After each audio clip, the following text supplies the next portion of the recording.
Bonjour Suzy, bonjour Marie-Laure, bonjour Gilles. Bon, à l'époque, on n'avait pas le choix. On vit dans un monde, faut voir. On peut pas tout dire, hein.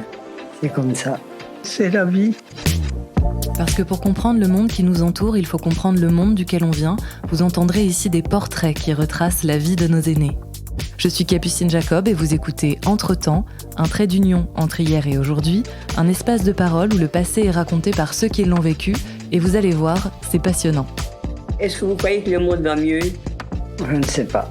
Vous m'en demandez trop. Le portrait que je vous propose aujourd'hui est celui de Marie-Thérèse.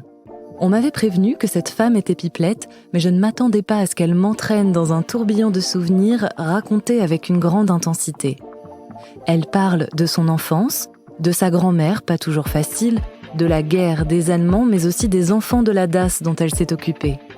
Parfois, sa voix vacille, comme pour capter notre attention. Elle chuchote à notre oreille les secrets d'une vie bien remplie et nous invite à plonger à notre tour dans le monde d'avant.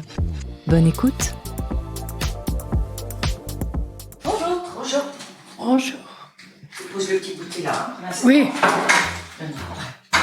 Merci. merci.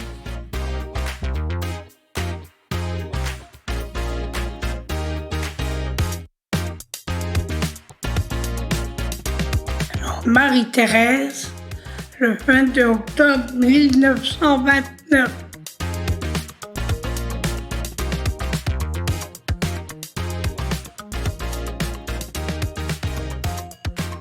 Il fallait Marie dans leur nom. Dans le temps-là, c'était la mode. Alors, enfin, ils l'ont mis Marie-Thérèse, mais à la maison, on m'appelait toujours Thérèse, parce que maman s'appelait Marie. Elle nous a élevés. Elle restait à la maison. Et on avait un petit peu de terre. Alors, elle aidait mon père le soir. Il travaillait à l'usine. Il gagnait sa vie. Dans l'usine, après, il était charretier. Ben oui, un charretier, c'est un qui mène des chevaux. Avec la charrette, là.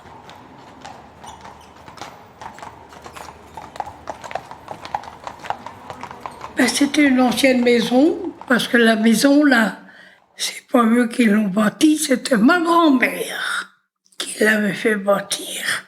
Il n'y avait pas beaucoup de maisons, il y en avait 2. Et maintenant, il y en a des centaines. Mais dans le temps-là, on gardait les anciens avec la maison. Ma grand-mère, elle ne m'aimait pas, parce que je n'étais pas frisée. J'avais les cheveux blonds. On me faisait des tresses. Elle me les attrapait. Elle nous faisait pas de misère. Elle était pas aimante. Mais c'est pas grave.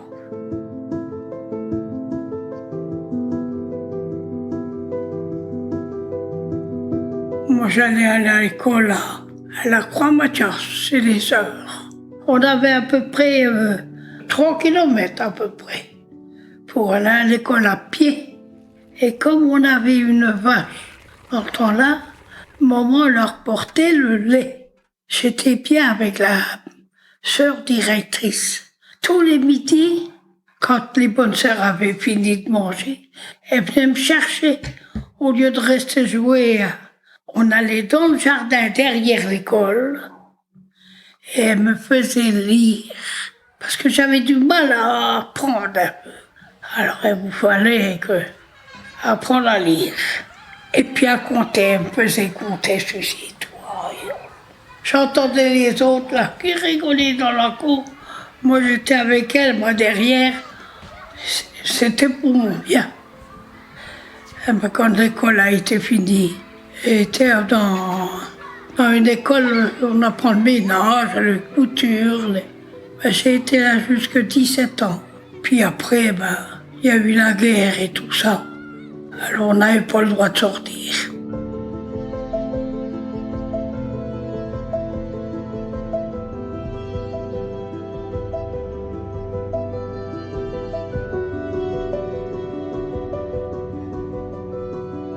On était 3 enfants. Mon père était soutien de famille. Lui, il n'a pas parti. Il n'a pas parti, lui, à la guerre. Il l'a pas faite. Parce qu'avec les enfants, Il n'a pas été. Mais quand on avait vu les Allemands arriver ici, et derrière chez nous, ils ont fait un baraquement. Mais en principe, on les embêtait pas, puis chacun chez soi.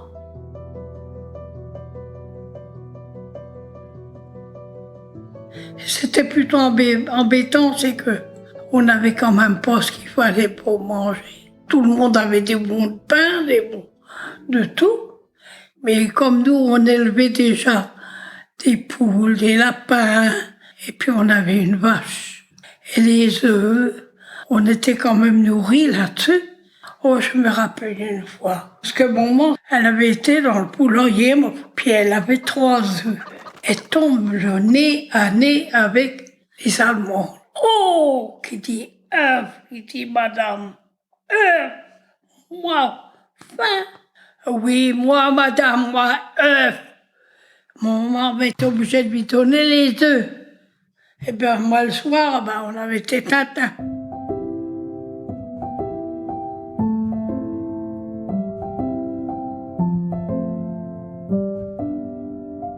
Mon frère et ma sœur, ils l'avaient placé plus loin. Puis moi, j'étais restée toute seule à la maison parce que j'étais trop vieille pour partir. Et alors, quand elle revenait, ma petite sœur, il y en avait un, c'était un Tchécoslovaque. Et il se faisait comprendre en français. Moi, madame, qui dit petit aussi, moi. Il y avait du pain allemand, pain gris, là. Mais il n'était pas mauvais. Et ben, il nous en donnait. Quand ma petite sœur revenait quelquefois le dimanche, il l'embrassait. Moi, petite fille.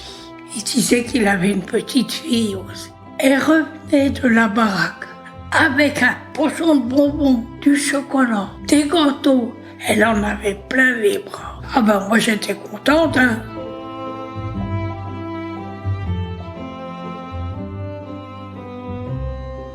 Oh, un dimanche, je revenais du patronage. Et puis alors là, tout d'un coup, on entend les sirènes. On s'est couché d'un fossé. Et vous savez pas sur qui j'avais tombé dans le fond, d'un broussé d'ortie. Puis alors j'avais mal. Maman me dit, qu'est-ce que tu as? Eh ben, t'es bien. Viens ici, je vais te mettre de l'eau fraîche sur la tête. Ah oui, mais je voulais aller voir un peu ce qui se passait. Il visait la ligne de chemin de fer. Mais la bombe était pas loin, là, de la ligne de chemin de fer, mais elle était pas dessus. Et là, le bombardement, là, il y avait eu 7 morts. J'avais pas dormi de la nuit. Oh oui, j'ai eu peur. Mais maman voulait me garder près d'elle.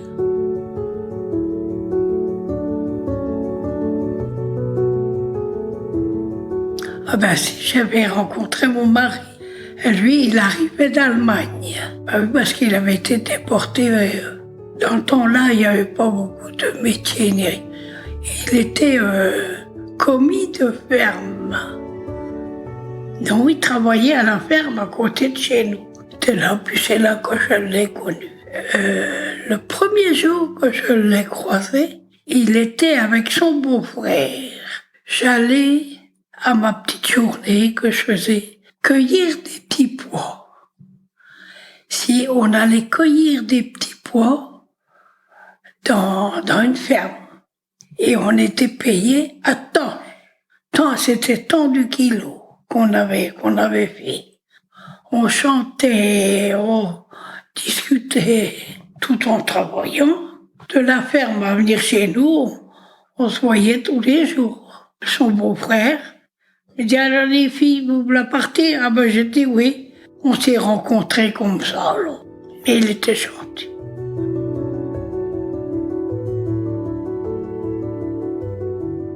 On n'a pas été malheureux. Il a toujours travaillé. Il était bien. Je l'aimais bien. Puis après, tout d'un coup, on a décidé le mariage. On a vécu comme on a pu.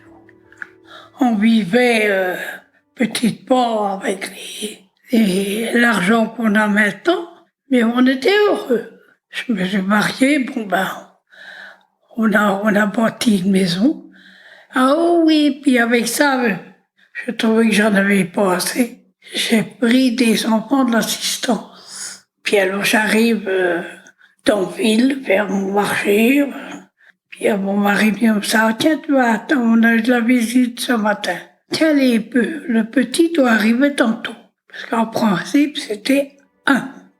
Oui, Isratine avec 2 sœurs.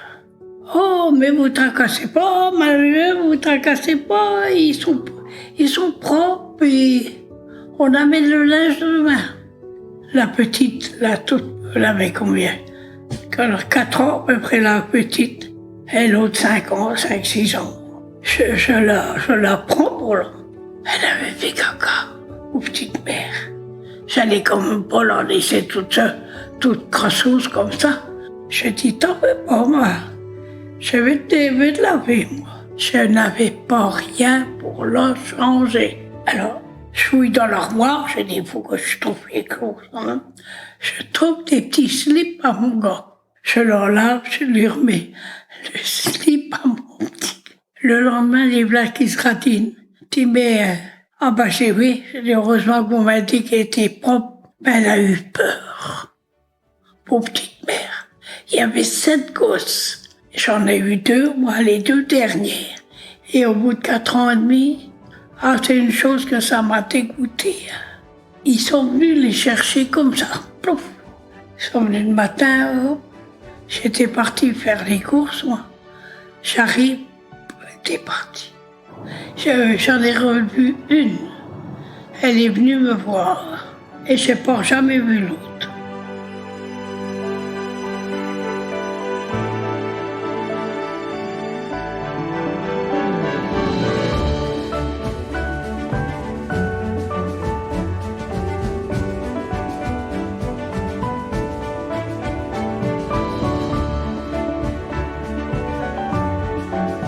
Oh, mon secret, j'en ai pas beaucoup.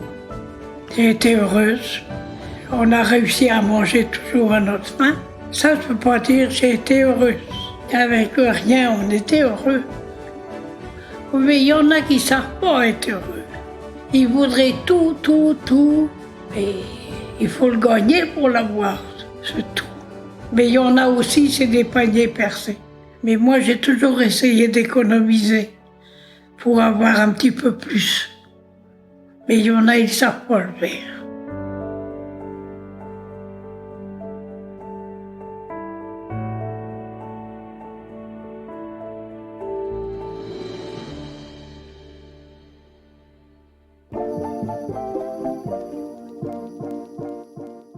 C'est la fin de cet épisode.